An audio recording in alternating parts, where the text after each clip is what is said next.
Hello guys, ഇന്നത്തെ video എന്ന് വെച്ചാൽ നമ്മൾ ഇടുക്കിക്ക് പോകുന്നൊരു വീഡിയോ ആണ് കേട്ടോ. ഞാൻ വർക്ക് ചെയ്യുന്ന കമ്പനിയുടെ ഒരു വെർട്ടിക്കൽ ഇടുക്കിയിലുണ്ട് കേട്ടോ. അതെന്താണെന്ന് ഞാൻ വഴിയെ കാണിച്ചു തരാം. അപ്പോൾ നമ്മൾ വൈറ്റില ഹബ്ബിൽ നിന്നാണ് കേട്ടോ കയറിയത് ഇടുക്കിക്ക്.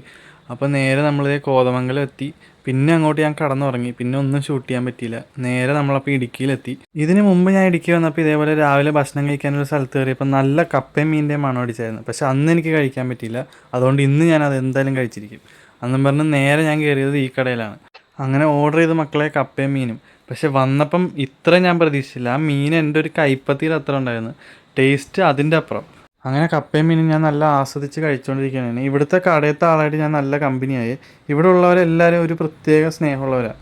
ആ മുമ്പിൽ ഇരിക്കുന്നുണ്ട് ഇവിടുത്തെ ഓണർ. പുള്ളിയായിട്ട് കുറേ നേരം സിനിമയൊക്കെ കണ്ട് അങ്ങനെ പുള്ളിയായിട്ട് കുറേ കഥയൊക്കെ പറഞ്ഞിരുന്നു. ഇതാണ് കേട്ടോ കട. അപ്പോൾ 120 രൂപയായി കപ്പയും മീനും. അത് കഴിഞ്ഞ് നേരെ എനിക്ക് പാണ്ടിപ്പാറയ്ക്കാണ് പോകേണ്ടത്. പാണ്ടിപ്പാറയിലാണ്ടോ നമ്മുടെ ഷോപ്പ് വരുന്നത്. അങ്ങനെ അവിടെ നിന്നിരുന്ന് ബസ് വന്ന് നേരെ നമ്മൾ ഷോപ്പിൻ്റെ മുമ്പിലെത്തി. ഇതാണ്ടോ നമ്മുടെ ഷോപ്പ് വരുന്നത്. ഇടുക്കിയിൽ പാണ്ടിപ്പാറ എന്ന് പറഞ്ഞ സ്ഥലത്താണ്.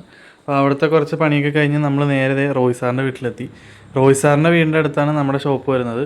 റോയ് സാറാണ് ഇവിടെ നിന്ന് ഇത് കാര്യങ്ങളൊക്കെ നോക്കണം. അപ്പോൾ പുള്ളിക്ക് കുറേ ഏലം പിന്നെ ജാതിപത്രി കൃഷിയൊക്കെ ഉണ്ട്. അപ്പോൾ അതൊക്കെ കുറേ നേരം നോക്കി അത് നേരെ പുള്ളിയുടെ വീടിൻ്റെ ചുറ്റിനൊന്ന് കുറച്ച് നേരം നടന്ന് അപ്പോഴത്തേക്ക് റോയ് സാറ് പറയണത് ചോറും മീൻകറി റെഡിയാണ്. പിന്നെന്താ കഴിച്ചേക്കാന്ന് പറഞ്ഞ് ചെന്നപ്പോൾ ചോറ്, മീൻകറി, മീൻ വറുത്തത്, ബീട്രൂട്ട് തോരൻ എല്ലാം കൂടി കൂട്ടി നല്ലൊരു പിടി പിടിച്ച് പുറത്തോട്ടിറങ്ങി നോക്കിയപ്പോൾ പുറത്ത് പൊരിഞ്ഞ മഴയും ഇടിയും. ആ ഇടി പുള്ളിയുടെ വീട്ടിലെ പരിസരത്ത് എവിടെയോ വീണോ എന്നൊരു സംശയം. അത് തപ്പി നമ്മൾ നേരെ നടന്ന് തിരിച്ച് നമ്മുടെ കടയിലോട്ട് പോവാണ്. അപ്പോൾ മഴയൊക്കെ നിന്ന് ഒരു നല്ലൊരു ശാന്തമായ ഒരു കാം ക്ലൈമറ്റ് ആയിട്ടാണ്. അങ്ങനെ വൈകുന്നേരം ചായയൊക്കെ കുടിച്ചിരിക്കുമ്പോഴാണ് റോയ് സാറ് വന്നിട്ട് പറയണത് നമുക്കൊരു സ്ഥലം വരെ പോകാമെന്ന്. ചെന്ന് നോക്കിയപ്പോൾ 3 ചാക്ക് നിറച്ചും ഏലം. ഇത് മൊത്തം റോയ് സാറിൻ്റെ സ്വന്തം കൃഷിയാണ് കേട്ടോ. അപ്പോൾ റോയ് സാറ് പറഞ്ഞു ഇത് രാത്രി നമുക്ക് കൊണ്ടുപോയി ഉണക്കാൻ കൊടുക്കാമെന്ന്. അപ്പോൾ ഞാൻ പറഞ്ഞു എന്നാൽ ശരി പോവാം. എനിക്ക് ഒരു പാക്കറ്റ് ഏലം തന്നു വിട്ടിട്ടാ ഫ്രഷ്.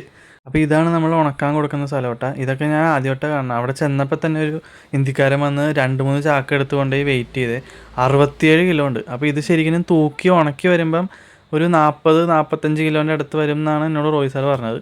അപ്പോൾ എന്തായാലും അവിടം വരെ വന്നല്ലേ, ഇതിൻ്റെ അകത്തൊക്കെ കയറി കണ്ടേക്കാന്ന് വെച്ച് നോക്കിയപ്പോൾ ഇതാണ് കേട്ടോ ഉണക്കുന്ന മെഷീൻ. ഇതിൻ്റെ അകത്തോട്ട് ഇതേപോലെ ഇത് മൊത്തം ഒരാളുടെ ഏലം എന്നാണ് പറഞ്ഞത്. അപ്പോൾ ഇത് മൊത്തം ഇട്ട് കഴിഞ്ഞിട്ട് ഇതിൻ്റെ പൊക്കത്തൊരു നെറ്റ് വിരിക്കും. എന്നിട്ട് ഇതാണ് ആ നെറ്റ്. എന്നിട്ട് അടുത്ത ആളുടെ ഇടും. അങ്ങനെ ഇതിൽ ഒരു 3-4 പേരുടെ ഇടാനുള്ള സ്പേസ് ഉണ്ടാവും.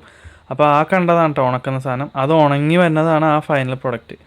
അങ്ങനെ രാത്രി ആയപ്പോൾ ഞങ്ങൾ നേരെ ഫുഡ് കഴിക്കാൻ പോയി. പൊറോട്ടയും ബീഫും പിന്നെ പോട്ടിയാണ് കഴിച്ചത്. അപ്പോൾ എല്ലാം കഴിഞ്ഞ് ഷോപ്പൊക്കെ ക്ലോസ് ചെയ്ത് തിരിച്ചു പോയിട്ടാ. അടുത്ത ദിവസം രാവിലെ 6 മണിക്കായിരുന്നു ബസ്. ഒരു ദിവസം ഉണ്ടായുള്ളെങ്കിലും നമുക്ക് കുറേ മെമ്മറീസൊക്കെ ആയിട്ടാണ് നമ്മൾ തിരിച്ചു പോകുന്നത്. അപ്പോൾ പോയ സ്ഥലത്ത് തന്നെ നമ്മൾ തിരിച്ചെത്തിയേ. അപ്പോൾ ശരി.